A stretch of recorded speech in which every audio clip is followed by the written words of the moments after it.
Iran Israel మధ్య భీకర యుద్ధం కొనసాగుతోంది. సార్, ఈ యుద్ధంలోకి అమెరికా కూడా వచ్చే అవకాశాలు ఉన్నట్లుగా ప్రచారం జరుగుతోంది సార్. అన్ని పత్రికలు కూడా అదే హైలైట్ చేస్తూ ఉన్నాయి. ఖమేనీ ఎక్కడ దాక్కున్నారో మాకు తెలుసు, ఇరాన్ లొంగిపోవాలంటూ ట్రంప్ హెచ్చరిస్తూ ఉన్నారు. G7 సమ్మిట్ నుంచి అర్ధాంతరంగా అమెరికాకు తిరిగి ప్రయాణమయ్యారు. ఇది స్కాల్పుల విరమణ ఒప్పందం కోసం కాదు, విషయం అంతకంటే పెద్దది అంటూ కూడా ఒక బాంబు పేల్చారు సార్ ట్రంప్. ఎందుకు ఏం జరగబోతోంది నెక్స్ట్? ట్రంప్ ఏం చేయబోతూ ఉన్నారు అంటే ఏం చెప్తారు సార్? అంటే ట్రంప్ ఏం చేస్తాడో ప్రపంచంలో ఎవరికీ తెలియదు. ఇది highly unpredictable, uncertain, master of posturing అంటారు. అంటే ఒక భయానకమైన పరిస్థితి క్రియేట్ చేస్తాడు. ప్రత్యర్థి లొంగిపోతే లొంగ తీసుకుంటాడు, లేదంటే తానే వెనక్కి తగ్గుతాడు. ఇది ట్రంప్ స్టైల్. మన చైనా విషయంలో టారిఫ్లతో అదే చేశారు, జెలెన్స్కీ విషయంలో అదే చేశాడు, మనకు చాలా స్పష్టంగా తెలుసు. అందువల్ల ఇప్పుడు కూడా కాంట్రడిక్టరీ సిగ్నల్స్ ట్రంప్ ఇస్తున్నాడు. సో మొన్న మన వార్త చూసాం, ఇరాన్లో ఉన్నటువంటి supreme spiritual leader Ayatollah Khamenei, అతన్ని అంతం చేద్దామని ఇజ్రాయెల్ ప్రతిపాదించింది. నెతన్యాహు బహిరంగంగానే చాలా ఇంటర్నేషనల్ మీడియా ఏజెన్సీస్కి ఇచ్చిన ఇంటర్వ్యూలో చెప్పారు. కానీ ట్రంప్ దాన్ని అంగీకరించలేదు. అందువల్ల ఆ ప్లాన్ ఎగ్జిక్యూట్ కాలేదు అని వార్తలు వచ్చాయి. సరిగ్గా ఈ వార్త అమెరికా డినై చేయలే, ఇజ్రాయెల్ డినై చేయలే. అంటే ప్రపంచమంతటా వచ్చిన వార్త ఇది. ఇజ్రాయెల్ ప్రతిపాదించింది అయతుల్లా ఖమేనీని అంతం చేయాలని, కానీ అమెరికా అధ్యక్షుడు ట్రంప్ అంగీకరించలేదు అని. ఇవాళ వార్త ఏంది, within couple of days Khamenei ఎక్కడున్నాడో తెలుసు, ఖమేనీ ఎక్కడ దాక్కున్నాడో అమెరికాకు స్పష్టమైన ఇంటెలిజెన్స్ ఇన్ఫర్మేషన్ ఉంది అని. మళ్ళీ వెంటనే నెక్స్ట్ స్టేట్మెంట్ ఏంది, ఇప్పటికైతే అతను సురక్షితం, ఇప్పటికైతే అతను బయటికి తీసి చంపము and for at least not for now. అంటే ఇలా పరస్పర విరుద్ధమైనటువంటి ఇండికేషన్స్ ఇవ్వడం అనేది ట్రంప్ స్పెషలైజేషన్. సో అందువల్ల ఖమేనీ అంతం చేస్తానికి ఇజ్రాయెల్ సిద్ధంగా ఉంది, ప్రయత్నం చేయడానికి. అంతం చేయగలదా లేదా తర్వాత సంగతి. కానీ దానికి అమెరికా గ్రీన్ సిగ్నల్ ఇస్తుందా ఇవ్వదా? అమెరికా చరిత్ర చూస్తే ఇరాక్లో, లిబియాలో, సిరియాలో రెజీమ్ చేంజ్ కొరకు అమెరికా ప్రయత్నించింది. ఇరాక్లో సక్సెస్ అయింది, లిబియాలో సక్సెస్ అయింది. సిరియాలో అధ్యక్షుడిని చంపకపోయినా ఆ ప్రభుత్వాన్ని అయితే తొలగించింది. నార్త్ కొరియాలో, క్యూబాలో దశాబ్దాలుగా ప్రయత్నం చేస్తుంది. ఇవన్నీ చేసిన అమెరికా ఇరాన్లో చేయదు అని ఎలా చెప్పగలం? కానీ ఇరాన్లో చేస్తే పరిస్థితి మరింతగా దిగజారుతుంది అని అమెరికా భావిస్తోందని కూడా అంటున్నారు. సో అందువల్ల ఏం చేస్తుందంటే ఇది ఒక ఇండికేషన్. రెండవది, అయతుల్లా ఖమేనీ విషయంలో ఇస్తున్న పరస్పర విరుద్ధమైన ఇండికేషన్స్. రెండవది, అమెరికానే నేరుగా ఈ యుద్ధంలో ఎంటర్ అవుతుందా? ఈ విషయంలో కూడా మీరు గమనించండి, మ్యూచువల్లీ కాంట్రడిక్టరీ ఇండికేషన్స్ ఇస్తుంది. ఒకవైపు ఏమో G7 సమిట్ మీటింగ్ నుంచి ట్రంప్ ముందుగా వచ్చేసాడు. అమెరికా వైట్ హౌస్లో సిచ్యువేషన్ రూమ్ అంటారు, అంటే నేషనల్ సెక్యూరిటీ ఇంటెలిజెన్స్ టీమ్తో POTUS president of the United States meet అయ్యేటువంటి ప్లేస్. నేను వచ్చే వరకే మీరంతా సిచ్యువేషన్ రూమ్లో రెడీ ఉండండి అని ట్రంప్ ఆదేశించాడు. అక్కడ అందరితో సమాలోచనలు జరిపారు. అమెరికాకు సంబంధించినటువంటి ఫోర్సెస్ను వెస్ట్ ఏషియాకు పెంచుతున్నాడు. సౌత్ ఈస్ట్ ఏషియా నుంచి పెద్ద ఎత్తున బలగాల్ని 5,000 మంది బలగాలు 60 ఎయిర్క్రాఫ్ట్లు ఉన్నటువంటి బేస్ను సౌత్ ఈస్ట్ ఏషియా నుంచి వెస్ట్ ఏషియా, ఆగ్నేయాసియా నుంచి పశ్చిమాసియాకు పంపిస్తున్నాడు. యూరోప్లోని అనేక ప్లేసెస్లో జర్మనీ, UK, గ్రీస్, ఎస్టోనియా ఇలా అనేక ప్లేసెస్లో రీఫ్యూయలింగ్ ప్లేన్స్ను రెడీగా పెట్టాడు. ఒక 31 రీఫ్యూయలింగ్ ప్లేన్స్ అమెరికా నుంచి యూరోప్కు బయలుదేరాయి. ఈ రీఫ్యూయలింగ్ ప్లేన్స్ అంటే ఒక రకంగా ఎయిర్క్రాఫ్ట్లను గగనతలంలో ప్రయాణం చేస్తున్న సమయంలో వాటికి ఇంధనాన్ని ఇచ్చేది, ఫెయిల్ చేసేది. అంటే అర్థం ఏంటి? మరి ట్రంప్ ఒక లాంగ్ టర్మ్ ప్లాన్కి ఏమైనా సిద్ధపడుతున్నాడా? టెహరాన్లో ఉన్న ప్రజలందరినీ ఖాళీ చేయమన్నాడు. టెహరాన్లో 1 కోటికి పైగా, ఐ థింక్ నేను చూసింది 1.7 మిలియన్, 1,70,00,000 మంది. టెహరాను దాని చుట్టూ సబర్బ్స్ కూడా ఇంక్లూడ్ చేసుకుంటే మరి 1,70,00,000 మంది ప్రజలు ఖాళీ చేయించి ఎక్కడికి పంపిస్తారు? సో టెహరాన్లో ఖాళీ చెయ్యండి అని పిలిపించాడు. ఇవన్నీ కూడా దేనికి ఇండికేషను? అమెరికా రంగంలో దిగబోతోంది, ఇరాన్ పైన అటాక్ చేయబోతోంది ఇజ్రాయెల్కు మద్దతుగా అని. కానీ అదే సమయంలో మళ్ళీ still deal is ready, unconditional surrender, బేషరతుగా లొంగిపోవాలి ఇరాన్, ఒప్పందం సిద్ధంగా ఉంది, సైన్ చేయాలి, ఇరాన్ న్యూక్లియర్ వెపన్స్ తయారు చేయకూడదు. అది ఈలోగా వార్తలు కూడా వచ్చాయి, వైస్ ప్రెసిడెంట్ జేడీ వ్యాన్స్ను చర్చలకు Iran పంపిస్తారని.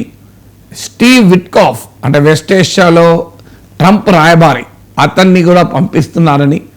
So Iran already Saudi Arabia, Oman, Qatar లాంటి అమెరికా మిత్ర దేశాలతో రాయబారాలు మొదలుపెట్టిందని ఈ వార్తలు కూడా వస్తున్నాయి.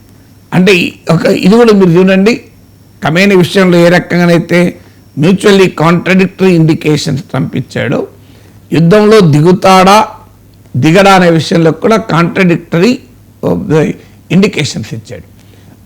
ఇక ఇజ్రాయెల్ వైపు నుంచి చూస్తే అమెరికా దిగకుండా ఈ వార్ను క్వాలిటేటివ్ టర్న్లోకి ఇజ్రాయెల్ తీసుకెళ్ళలేదు.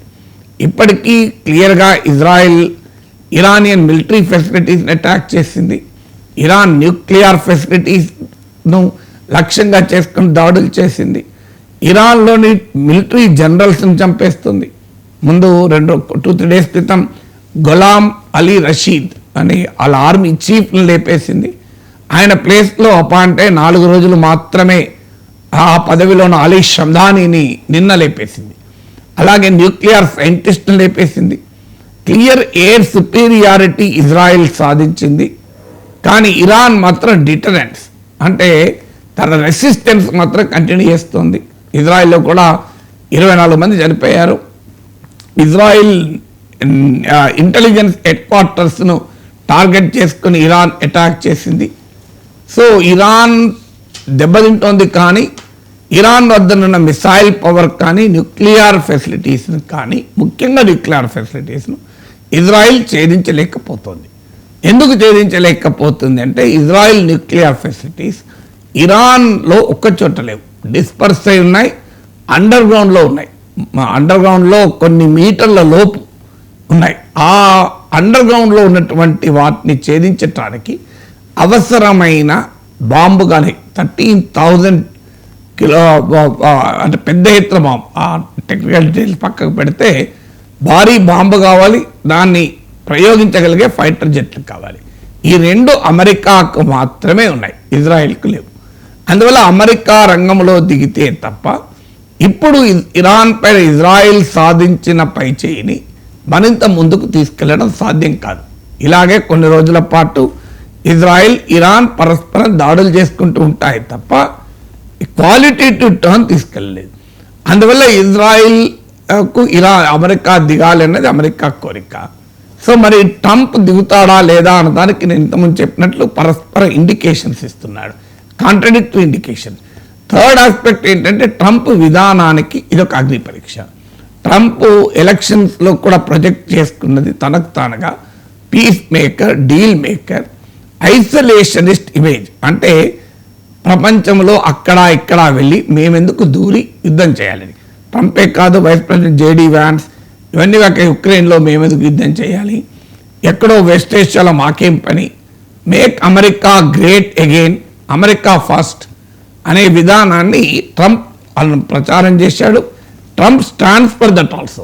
ట్రంప్ విధానమే ఐసోలేషనిస్ట్ అంటే ప్రపంచంలో అన్ని చోట్ల తాను ఇంటర్వ్యూని ఎందుకు కావాలి, 100 కోట్లు మేము ఎందుకు ఖర్చు పెట్టాలి, ఈవెన్ నాటో వల్ల మాకు ఉపయోగం ఏంటి, యూరప్ డిఫెన్స్ మేమెందుకు పెట్టుకోవాలి, జపనీస్ డిఫెన్స్కు మేమెందుకు పెట్టుకోవాలి, ఇవన్నీ ట్రంప్ చేసిన వ్యాఖ్యలు. ఇప్పుడు తానే ఇరాన్కు మద్దతుగా ప్రత్యక్ష యుద్ధంలో దిగితే ట్రంప్ ఇప్పటిదాకా అనుసరించిన పాలసీస్కు, ట్రంప్ ఏ పొలిటికల్ నరేటివ్తో ఎన్నికల్లో గెలిచాడో దానికి భిన్నంగా వ్యవహరించరు. రాజకీయ నాయకులు తన విజయానికి కారణమైన పొలిటికల్ నరేటివ్ను అంత సులభంగా వదులుకోరు.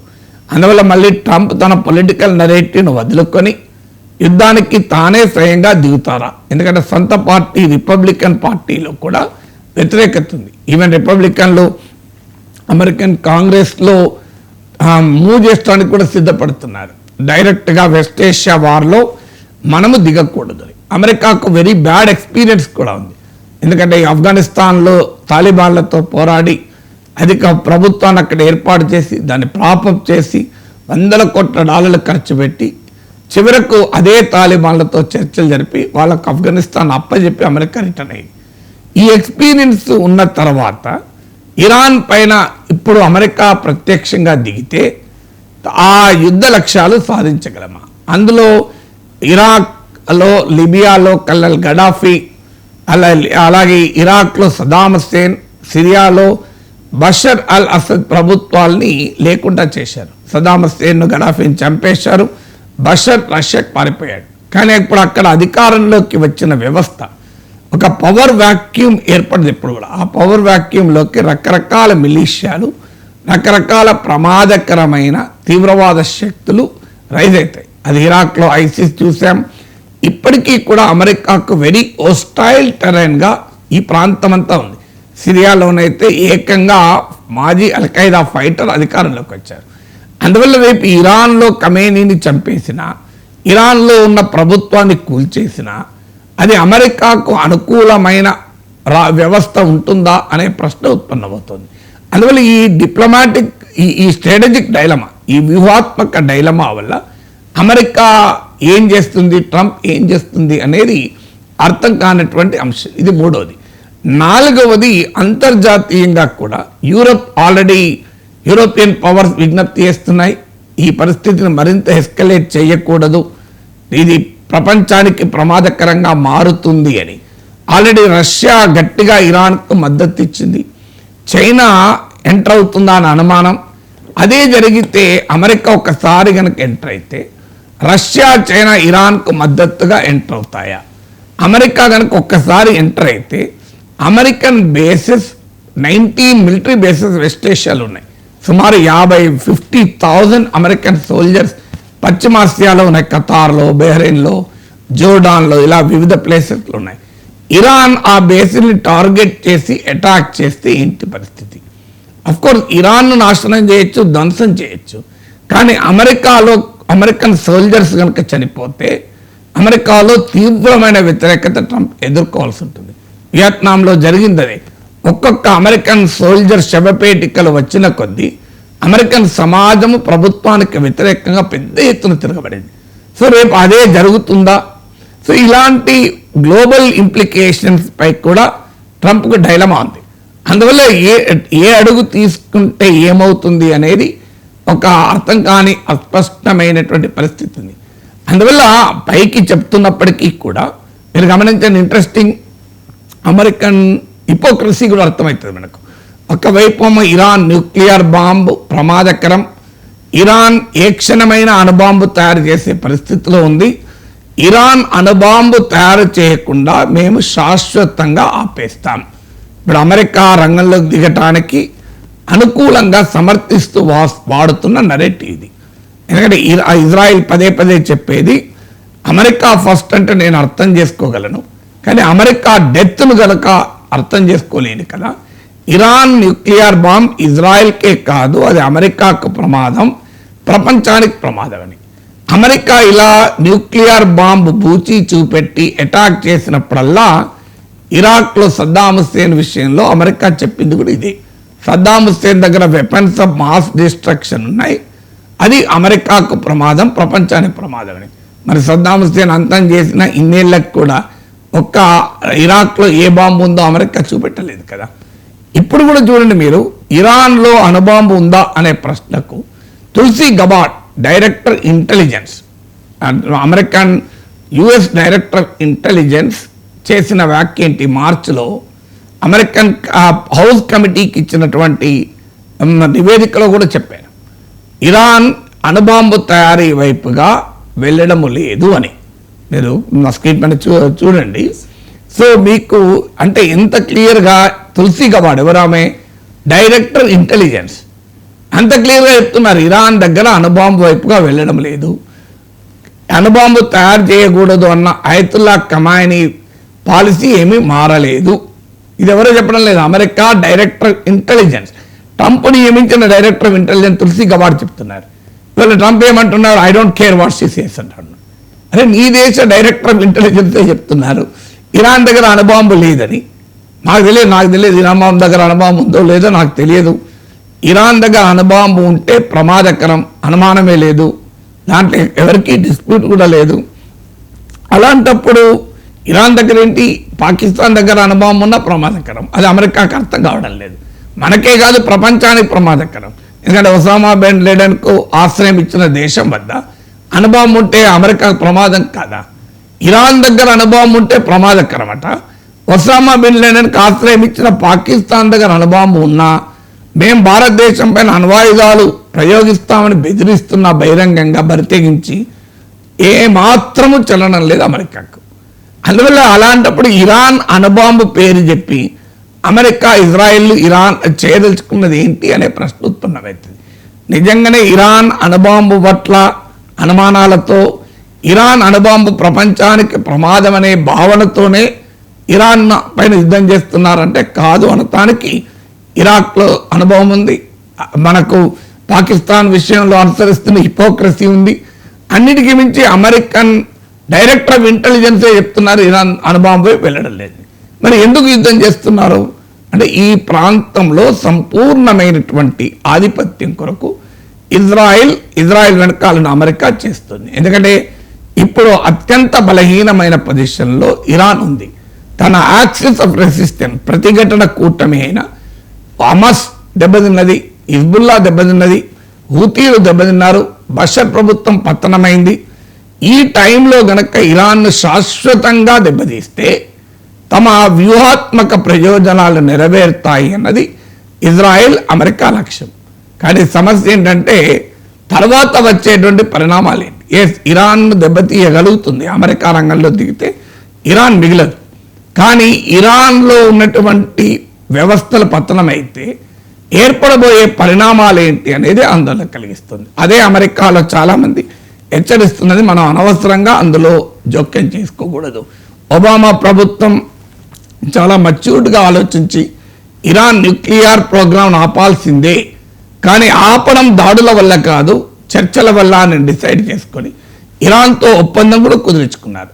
ఆ ఒప్పందం వల్ల ఇరాన్ న్యూక్లియర్ వెపన్ ప్రోగ్రామ్ ఆగిపోయింది కూడా. కానీ ట్రంప్ అందుకు భిన్నంగా వివరిస్తున్నారు. సో ఏం జరుగుతుంది అనేది ఇలా స్ట్రాటజిక్ డైలమా అమెరికాకు క్లియర్గా ఉంది. ఈ డైలమాలో ఆ ట్రంప్ పోస్టరింగ్ ఉంది.